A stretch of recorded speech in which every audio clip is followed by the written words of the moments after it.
Retail recruitment is a full-time position, and it can be part of someone else's job, but it becomes ad hoc when that happens. So you get started working on it, and then your full-time job calls you away, and you spend time doing that. What we are asking our client communities to do is let us take that retail piece of economic development. We already have the expertise, we already have the relationships, we already have the focus, we already have the team developed to do this for you. So everything from understanding demand to store opening and all that entails is what we do. It's really our process. There are 4 pillars. It's market research analysis, and that includes the real estate analysis that we come and do, presenting to you a strategic plan that we are all in agreement upon, and then the execution of that plan. You guys know, especially those of you from the Economic Development Board, the advantages and then the funds that come into the city's general fund, etc. So again, those 4 pillars that we look at: quantitative analysis, that's understanding, that's a base research. Now there are companies that do research for research's sake. So they go out and do a lot of research for you and then give it to you, and that's the end of the project. If it doesn't take into account the real world real estate ramifications, do you have available land? Are we looking for new development? Are we looking for infill? Are we looking for redevelopment? Are we looking for higher and best use redevelopment, whatever that happens to be? So those real estate pieces are very important. The third piece of that is then that strategic plan. Here are the people we're going to talk to. This is the message we're going to take to them. This is what our expectations are. Once we are all the folks that are the stakeholders that are in agreement with that, then we turn that over to the account managers, the retail recruiters that are on our team to go and start making those contacts. So I won't spend a lot of time on this. Again, this is that research piece, and it's not research for research's behalf. It's not doing this for you guys to have, although you do have access to all of it, but it establishes the baseline for our team to use to go out and do that recruitment of retailers, restaurants, service companies on your behalf. I did just a quick gap analysis on a couple of items for the market. This is not looking at the region, this is not looking at this is the city limits. And these are gaps. If you think about what happens, if I want a new pair of shoes or a new pair of gloves, I can do 3 things. I can buy them locally, I don't buy them because they're not available, or I have to drive someplace else to get those. Just in these small gaps, there's about $15 million just in the city limits. And notice what's missing here: general merchandise, restaurants, those things that are happening. As I spend time in the market, and I did some analysis in advance, and I came in early today and spent some time here, you're a community of just under 7,000 in the city limits, but you have the traffic going through on the highway of a community of 30 or 40,000. You don't have the restaurants. You're talking about you have 11 motels. Where are those people eating when they're here? We want to get them in the market. We want to keep them in the market, spending their money here. That's what we're working toward on your behalf. So that pillar 2 is that in-market real estate assessment. Once we're engaged, we do the base analysis, and then we descend our real estate guys to the market, and they literally drive address to address to address in your commercial nodes, capturing site setting, ownership, contact information, lease rates, anything that we need to compile. And we compile that in a focused property catalog. That becomes the properties that we're marketing to retailers, restaurants, developers to bring them back and make those introductions. How are we going to play matchmaker at this? Sometimes we'll go into a market, there's an existing center there that's got some vacancies and we're trying to infill. Very easy to do. We want to start doing that. Sometimes we go into another piece of property and we've got 22 acres that's sitting vacant, zoned commercially, what are we going to do with that property? We've done projects when we go into a market and there's a gas station sitting on a hard corner that should be a Taco Bell or should be you know, a CVS or whatever that happens to be. We're making recommendations on how to handle those properties in there. And we present that. And then we have that ownership information. So our job becomes to interface with the real estate community, so your brokers, your real estate agents here, to bring them opportunities. They end up loving us because our job is to bring viable candidates to their sites. That's a key property catalog, and we'll spend a lot of time on it. It's not, those of you in the real estate world, it kind of looks like an MLS. It's not to replace that, it's a focused property. These are the properties that the city economic development has identified that we want to make things happen at. You can see the types of aerials and the mapping that we're doing on your behalf. We'll spend a lot of time on that. Then that strategic recruitment plan. In our work, we come back and present to the stakeholders, this is the direction. These are our recommendations. Are we all in agreement? If not, we need to make some adjustments to that. Or we need to state our position on why this is the best use of that. So we're making those independent recommendations. Once we are all in agreement, that becomes the basis for our recruiters. In the project, you're assigned the recruitment staff that are going to be aggressive. They're going to be making outbound calls. They're going to be working 24/7 on your available sites, talking to specific retailers, restaurants, developers that are interested and can be successful if they come to this market. We're also representing you at the trade shows.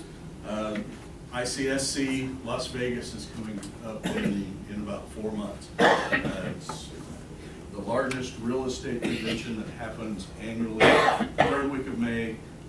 It's said about 80% of every commercial real estate deal done in the United States in a given year is initiated the third week of May in Las Vegas, Nevada.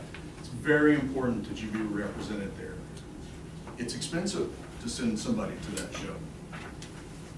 We would love to see you there, but if you're one of our clients, even if you can't go, we're there working on your behalf.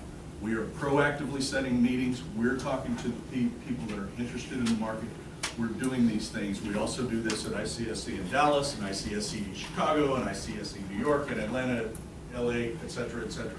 So all of those places where commercial developers and site selectors from retailers and restaurants, all those places they're attending, we're attending and representing you.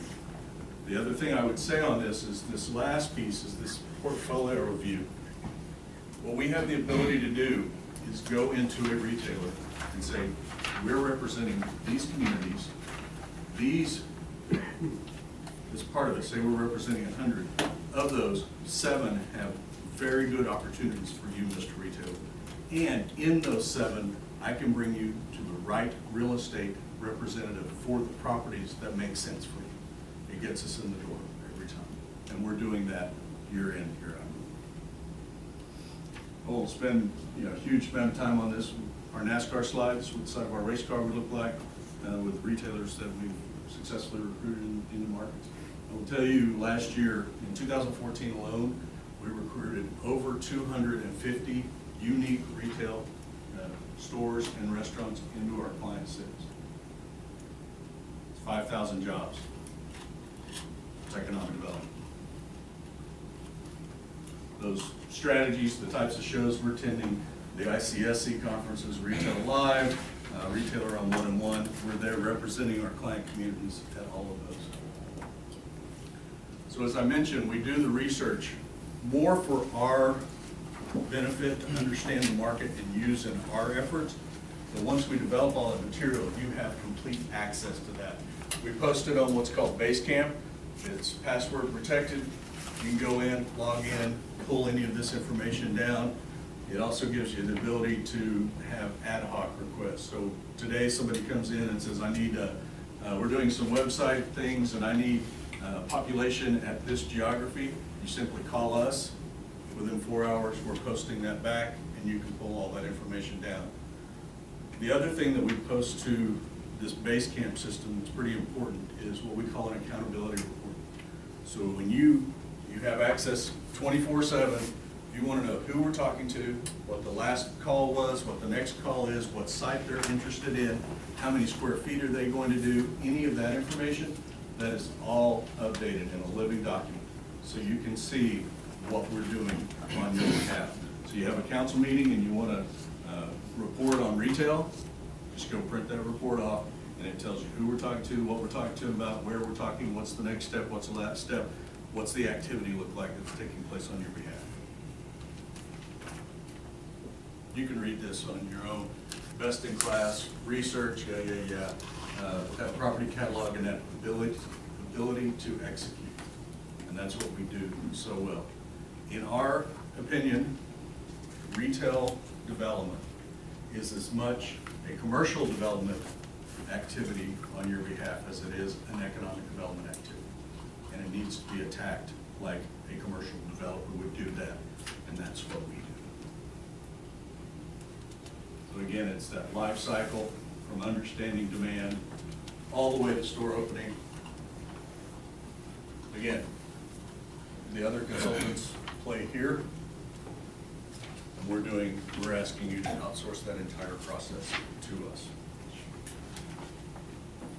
You guys know the benefits of a strong retail economy.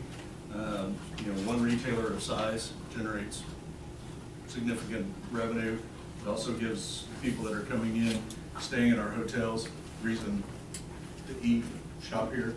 People that are passing through on the highway and don't slow down, how do we get them to stop? And that's we create opportunities.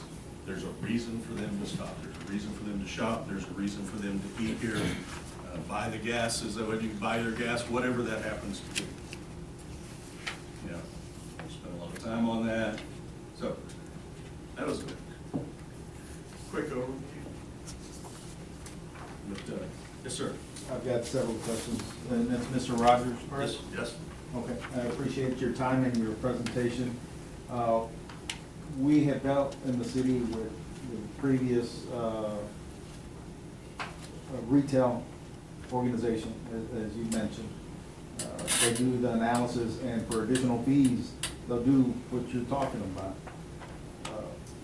If contracted with you, what's gonna happen with our executive director if you're doing all the work that he's supposed to do? No, we're not going to be doing anything on the industrial. It is going to be specific to retail. So it frees him up to do, hopefully, those other pieces. And again, we have those relationships and that expertise coming in. The others, I will tell you that I know there are other companies that will do this.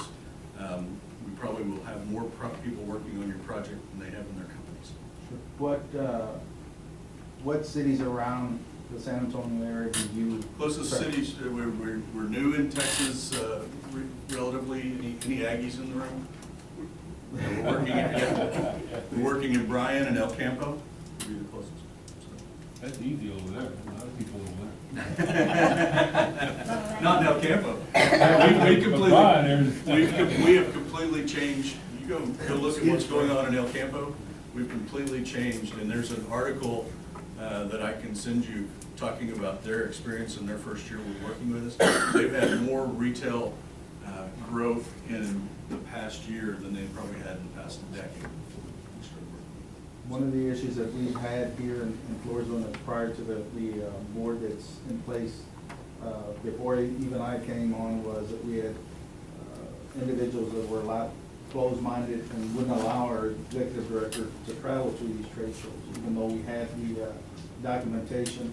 I know a young lady that's from here in Floresville that works out of Seguin, and she uses another firm, but she's the one that runs to these, her board allows her to travel to Vegas, to Rome, to all these other things. I don't get to go to Rome. I'll take that too. You know, I'm having a hard time grasping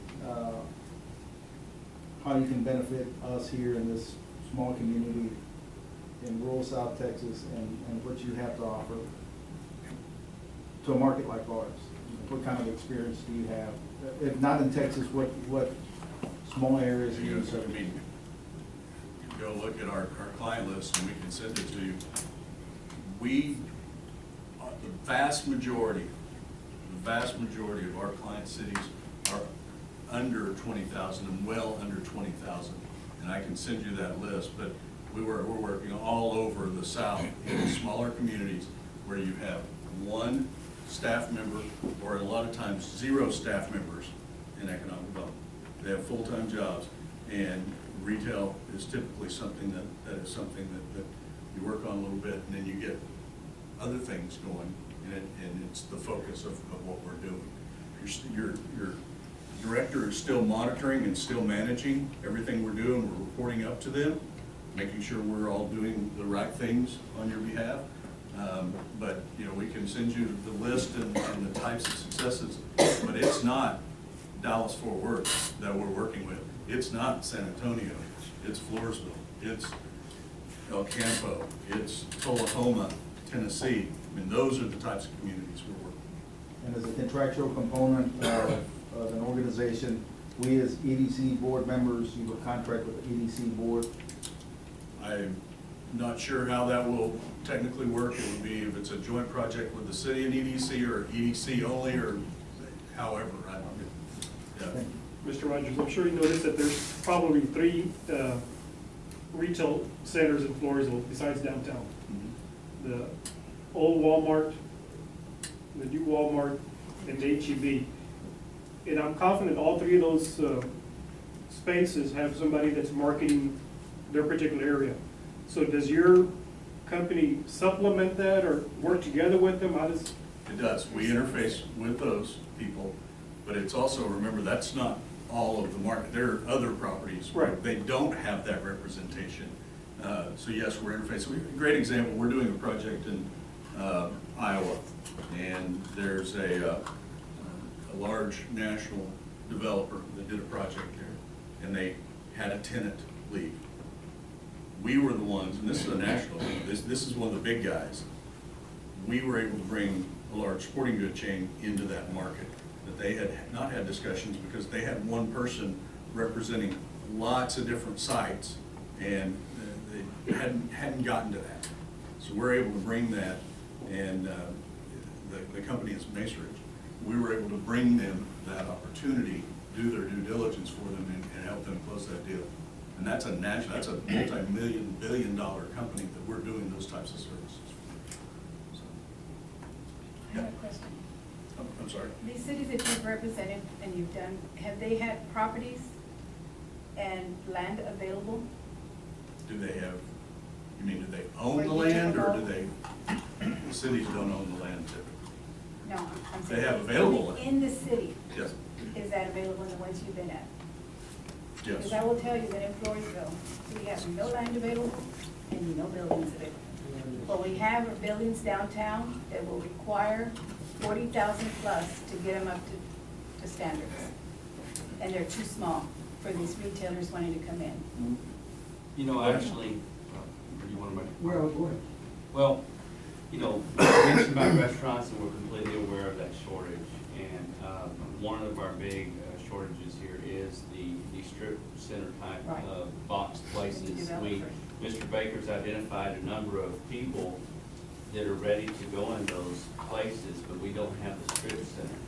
And that's why, let me interrupt, and that's why when I say we're recruiting, it's Right. not just the retailer restaurant going in there, it's the developer For that the can strip do that center. project. Now this is my question, because I think recently he's identified some opportunities that we can develop some new strip centers in town. And having those relationships to bring that developer in and say, here it is, then that would be a great thing. The other thing that you mentioned, I think is the key word, is relationships. You know, you have formed relationships with big companies that they know who you are and what you're about. And I think that sometimes that's priceless, because it's not reinventing the wheel. You have a person that's a key contact, they can get that person to talk. And also, if I understand this correctly, you would probably take what would come to this area. In other words, like Mr. Baker could be calling on people that would never even come here, because he may not know the track record of that particular group. And I would think that you all would be able to identify and say, here are the 5 people that I think we could actually land right here in this town. Am I And we can correct get in their that cell, statement? we can get them on the cell phone, on their cell phone. I mean, that's the difference. And I'm not selling, I mean, great job, and I'm not trying to say anything, but Mr. Baker's challenge, can you get the right person on the phone? Right. And when you get them on the phone, can you keep them? So, and again, back to the mayor's question, I think one of those things that we're doing, you've identified those properties, is coming in and saying, now we know retailers want to be here. We've got to find somebody to take down the deal. Because if you call, pick a retailer, tell me who you've been looking at, you call IHOP, they're gonna say, great, yeah, we want to be there. Where am I gonna go? Who's gonna build it for me? What's my lease gonna be? Who are my tenant neighbors? You don't know those things. That's what we're trying to work with the development community to do. So, and I'm sorry, we got a question. And mine is probably more basic than the previous questions. This is very attractive. You've done a great job, and it's almost too good to be true, kind of. But, one correction, our EDC executive director does not confine himself or herself to industrial. It's Okay. an all-around job. We've done it well. Retail, whatever brings something to Floresville in the form of an EDC project. Okay. Now, you haven't really given us an example that would fit our town.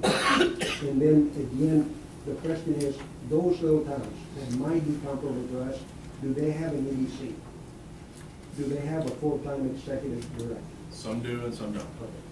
Now, you seem to have, companies that you're representing all over the world. How do you do as well as you're suggesting to the minute detail with how many people? You're assigned your own team. I'm in Texas. I'm But my point is, it just seems, because we've been, some of us, in the economic development process for a long time. We've had successes, we've had failures, but it's a hard, difficult, person to person, day in, day out job. How can you cover that much area with so many people? Well, I mean, What are you we doing for scale, us I that we mean, couldn't do for ourselves? well, I think we're bringing that Rolodex to the table, first of all. Yeah. And that's a big part of it. That's all we're Then doing. somebody's got to pick it up from there. And we are assigning recruiters, and that's all they're doing for you is calling. And we've got a big team of them. And again. And you were assigned one. I'm saying, that looks great. I would buy them flat. I'm leery of it. Can you give us true, true to life, How about I do? comparable examples? And I don't saw all those, First we of had a few. all, first of all, I love the question. What I would prefer you do is let me give you a list of references, and you call and get it from them and what their experience is. Our challenge is every community I've ever worked in is unique. So if I sit up here and say, you look like this, you look like this, you look like this, then I'm saying you're not unique. You are unique. You are Floresville, just as El Campo is El Campo. And I can't say you look exactly No. like those guys. We don't, Yeah. no way. So that's the challenge. But what I would prefer to do is say, here's a group of references. Let's call them and see what they say. And believe me, this would be great, and I'm not being negative here, I'm being just, No, you're doing your job. I'm just being leery, and I'm been around a You're while. doing your job. No, I And get it that. just seems, again, not repeated too often, too good to be true. We're very, very good at what we do. Great. So, go ahead. I think this is kind of a side note from what the mayor was suggesting, and that is that oil and gas have been a blessing down here. They've also been a curse in that everyone that owns real estate thinks they are gonna hit the jackpot. Okay. So we had some exorbitant asking prices. And I'm working on another alternative when we run into that opposition in the form of long-term triple net groundings, to try to combat that. But I know that this won't be the first town that you've run into that property owners think that they're going to hit the home run that they haven't hit so far. And that's just part of the team's resilience, that they know how to operate or are are you guys at a disadvantage walking into this kind of market? I think we're probably at advantage because we can say things to those landowners, real estate guys that you probably are challenged in saying. We have the ability to go tell them, this is the real, you know, and it's different here because it's been energy related, but we're working in markets where in 2007 and 8, people were getting, you know, $8, $9, $10 a square foot, and they were sitting on there. And now it's 2015, and they think they should still get $8, $9, $10, $11 a square foot. It's not reality anymore. We're able to have those conversations with those guys. We're able to do it from a real estate perspective. So the guys that are doing that are all commercial.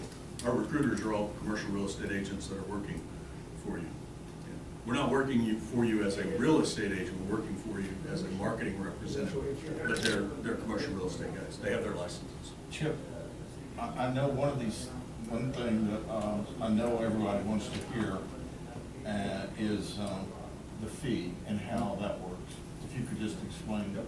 And it's in the proposal. Our fee is, we ask for a 3-year commitment. It's $100,000 over 3 years. $50,000, $25,000, $25,000 is typically how it's broken out. We can work on the terms, but that's the fee. How much is that? 50, 25, 25. 100,000. And again, you can't have guarantees, but you've been there and you can give us confidence that something good will happen. I'm working in a community very far away from you, in Illinois, 4,212 residents. We've been working with them for 4 months. The first thing that happened is we started calling developers that had planned projects in this community that had died in 2007 in the market downturn. And we are already making progress with those people saying, yep, it's time to get those projects off center. Let's move them forward and start recruiting. So it doesn't always happen in the first 90 days, but we are doing those types of things. Yes, ma'am. And a follow-up to the mayor's concern, downtown is a blight, and we need to do something about it. What has been your success in looking at these kinds of town settings?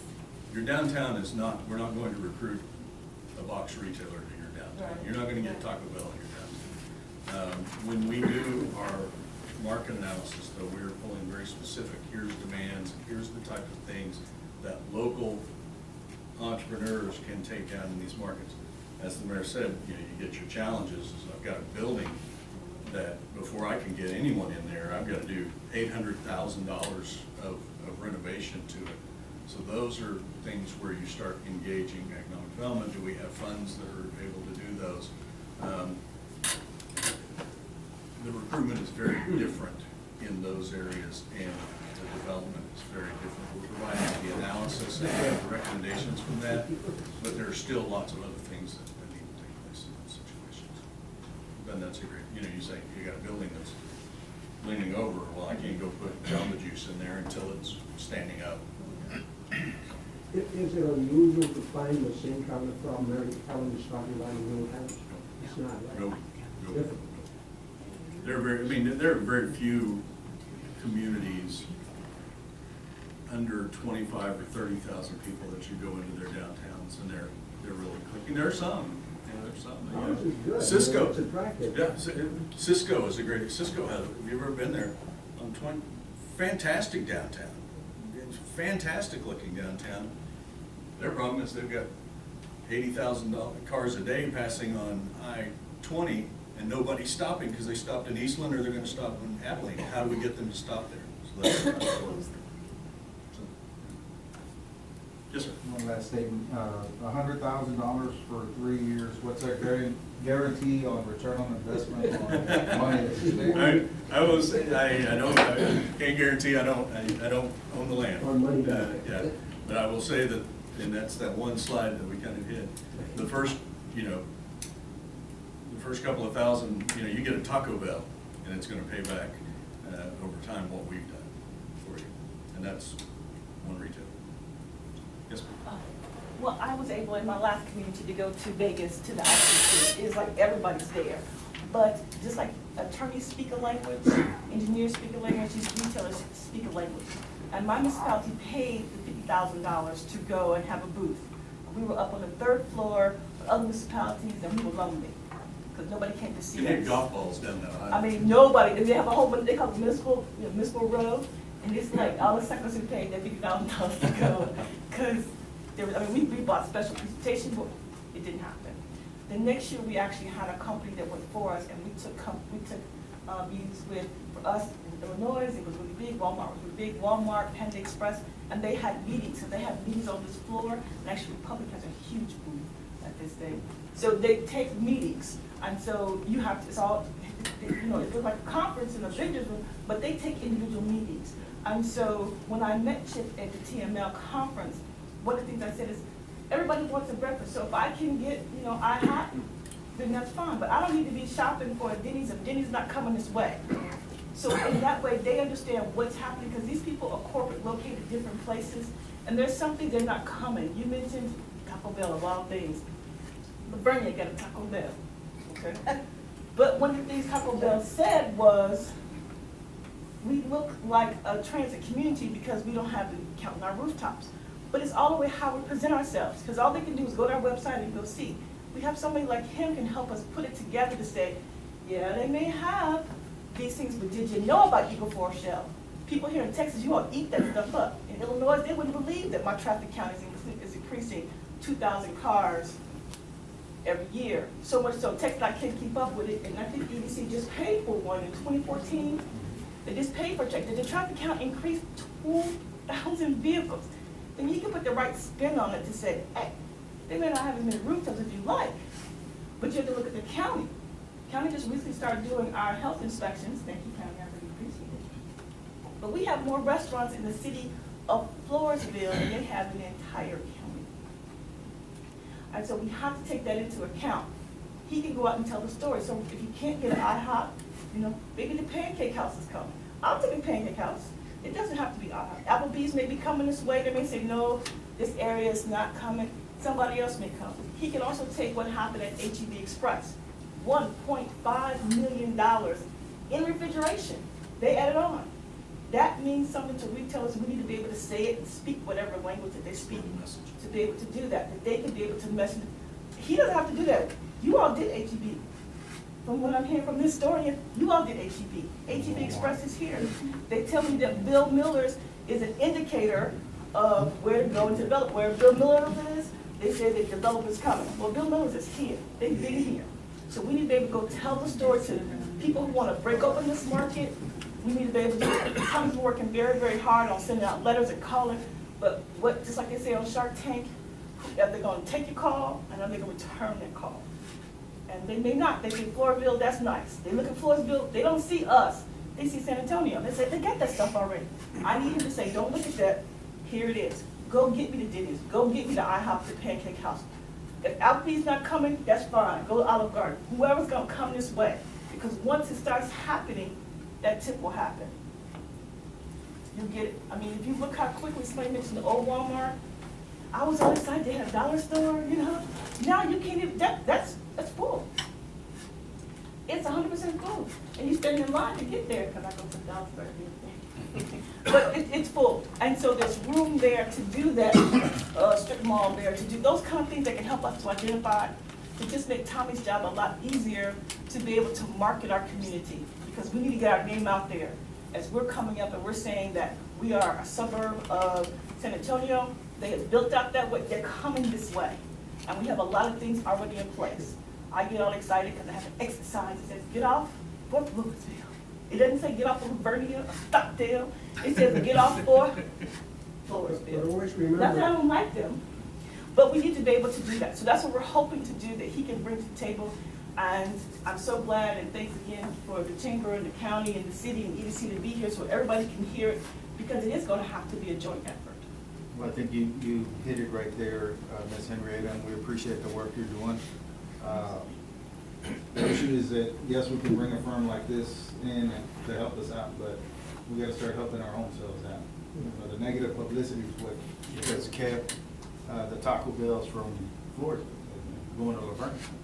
And other organizations too are even some masseuses leaving our town to Laverne because of stuff like this.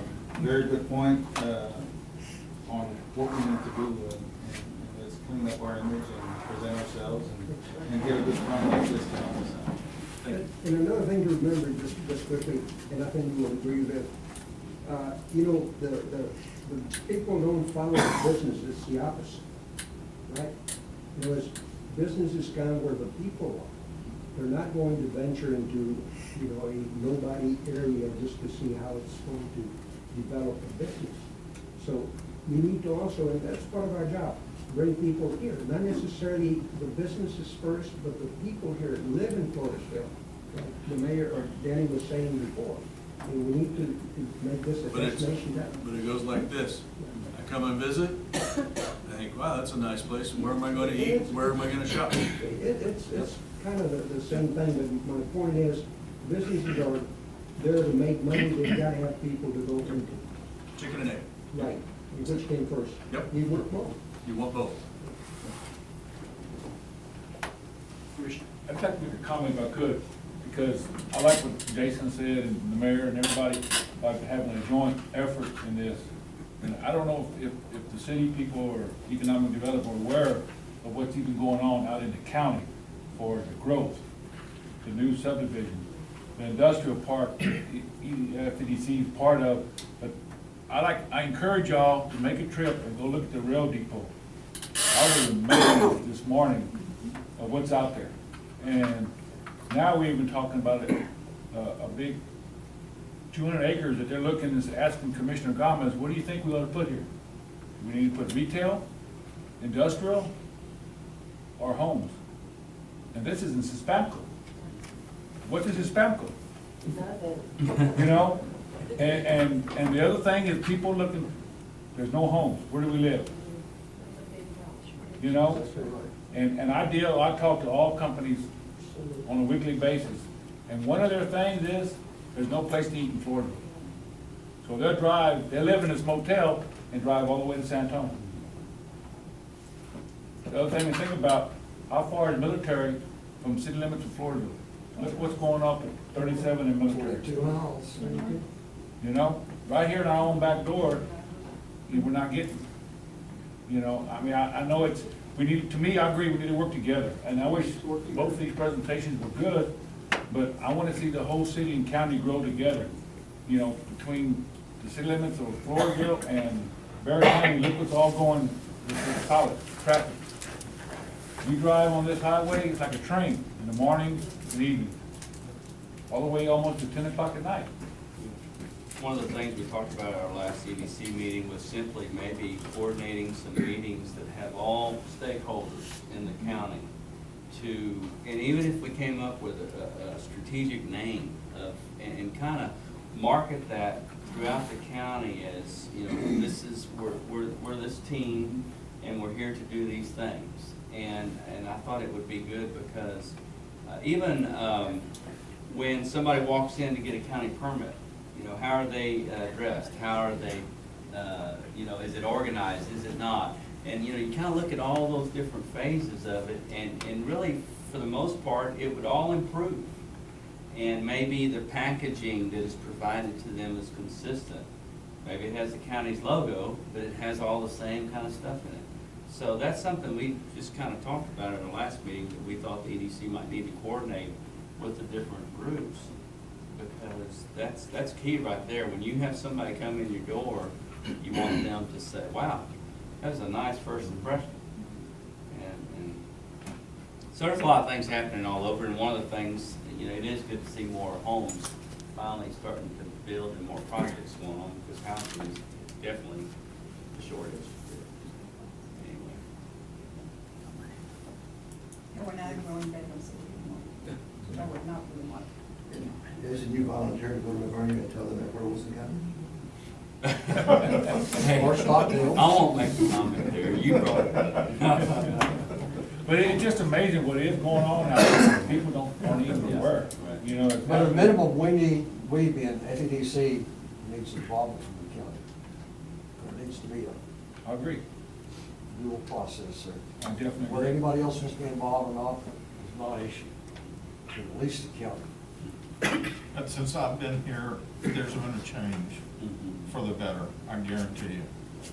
And, you know, it won't be done overnight, but we've got people with an open mind, and I've been really impressed with what's happened so far. It's been positive. That's good. Don't want to sound like a negative, but what he was talking about, the 200 acres out close to the rail station, the rail, that would be competing with y'all, FEDC. Well, But It's all Bottom line, it we're still all brings part of the same jobs to the community. county. and- we're all The for the thing same is, the community. growth is gonna happen. We can either have somewhat of a bit of control over it, or we're gonna just be, you know, we'll be at the mercy of whatever comes in here. And I would think it would be better for us to have some sense and sensibility to what could come. Strategy. Yeah. And whether it's part of the county or part of the city limits or just outside the city limits, it might first attract jobs out of San Antonio. And those people start coming down here and then they think, you know what, I think I want to put my kids in these schools down here. I like this much better. And then it just is a slow progression to more development right here in our community. And then the retail can get come. Any development's good. Being in competition at all. No, we have to I don't want it to be a competition, but like you said, it's great. You'd be surprised how many people are working in Wilson County out of San Antonio, for the county, the jail. A bunch of the people, and they're not making a whole lot of money. The trucking company over in Stockville, they employ over 100 people, and I bet a dozen of them don't live in Wilson County. Because they can't? Because there's no housing, or because? There's no housing, Stockville is similar to that area, Yeah. it's similar to Floresville. There's nothing for sale. And when somebody wants to sell it, nobody can afford it. And the rentals are out the roof. Yes. I mean, you take like the new company out there at the industrial park, it's one of the biggest companies in Canada that moved here. I guarantee you, 90% of their employees don't live in Wilson County. No. Or live in, and because there's no place for them, you know? I know before, ConocoPhillips, they had miles where they wanted their employees to live. There was no homes for them, you know? Stranded to 775. Yep. And it's quiet right now, but in a year to 18 months, you know, those same companies and more are gonna be looking for those billions of dollars underground. And then we're gonna have an exacerbated housing problem again. They haven't stopped there, it's taken a little break. Yeah. Catching their breath is Yes. what they're doing. It won't come back to what it was like before, but it's gonna come back. You know, Ray, and you've been quiet, a percentage of that is great. Listen and learn, you've been quiet, listen and good learn. input. But I agree with Jay also, Dick, I don't feel that the county having a project or a project in Suspenso interfering. I mean, at the end of the day, all our tax dollars go the same direction. We all live in Wilson County. We're all from Wilson County. We're all, regardless if it's the Floresville city limits or the Bernie city limits or Stockdale, we're all the same. I think we need to really pull everybody together and become a team rule. And I think that's gonna stop the negative publicity. And the negative publicity, I promise you, from my experience in real estate development, is a lot of the reasons you don't have a Chili's, or a Taco Bell, or this, or that. And that's the exact reason, the negativity. And, you know, the land prices are expensive, but with the body count we have here, if you look at the head count of the schools, the traffic count we have on 181 and 97, it fits the model for almost all those people, or it does fit for all those people. All we're lacking is the salesmanship to reel them in, and they look at this constant bickering, which is slowed down a lot, and a lot better than it used to be. And I think it's headed to a lot better way of getting rid of it. But when that stops, those people are gonna come. They're already looking.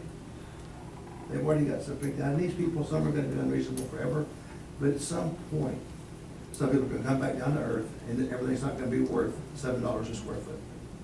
They're gonna come back down to a $3, $3.50, $4, $5, reality. Because the numbers won't work the other way. And I talked to a landowner the other day, and Taco Bell was calling on him. for Floresville, so. But they've called everybody It's, at the phone. it's, you know, it just takes time and, effort, but. So, sure. But if you don't, Taco Bell's calling, the thing that it is they want a freebie, they want a handout, what can you give me, what can you bring me, what does it do for free? If you just sit on your hands for a minute, they'll find a place they wanna be, they'll pay what the fair market value is, not above and not below. And they need to bring their own utilities themselves, they need to bring their own water, their own sewer, pay their own way. That's like, just like HEB did. You know, we don't have to give everything away.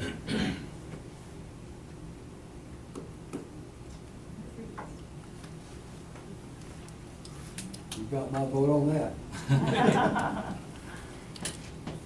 Your experience with some of your other communities that you've worked with, when you brought in retail, were they required to bring the utilities, the water, the sewer?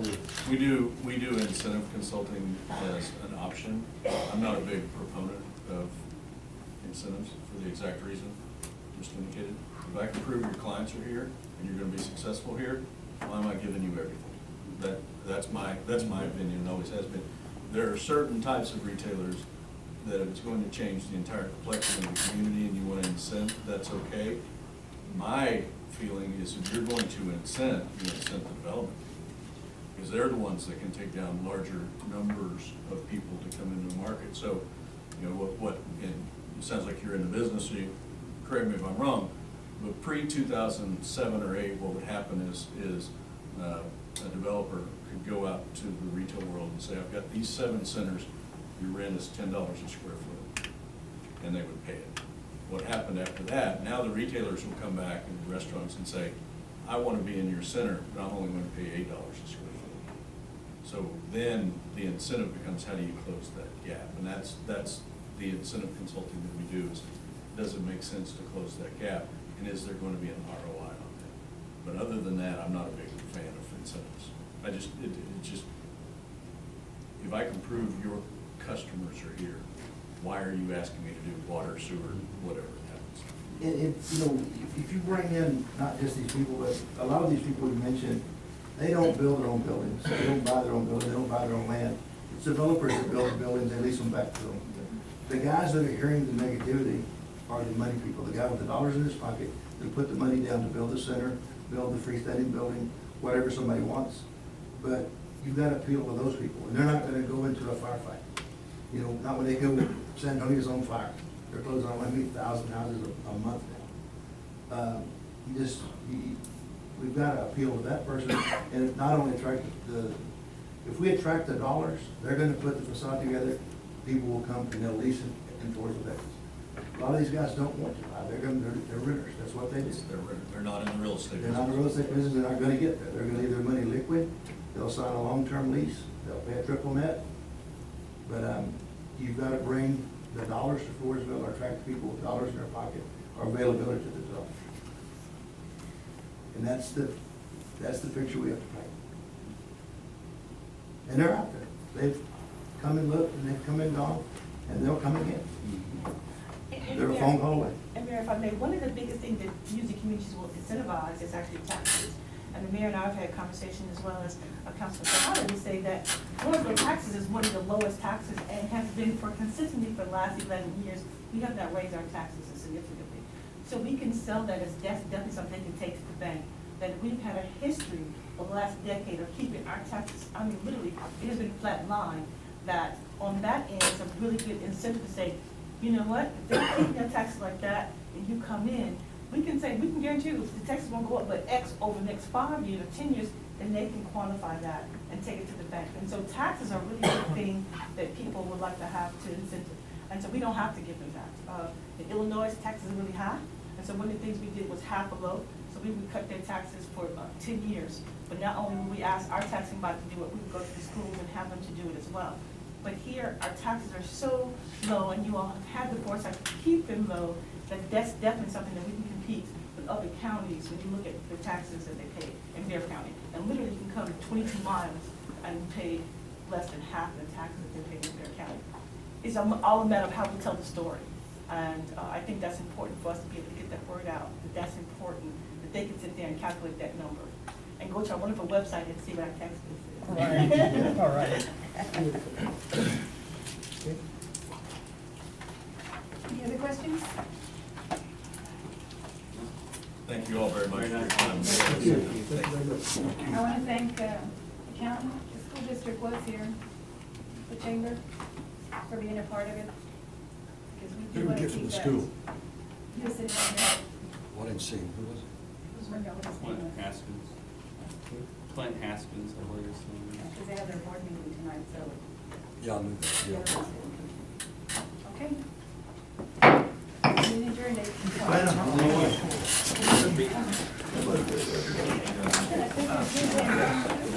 The website.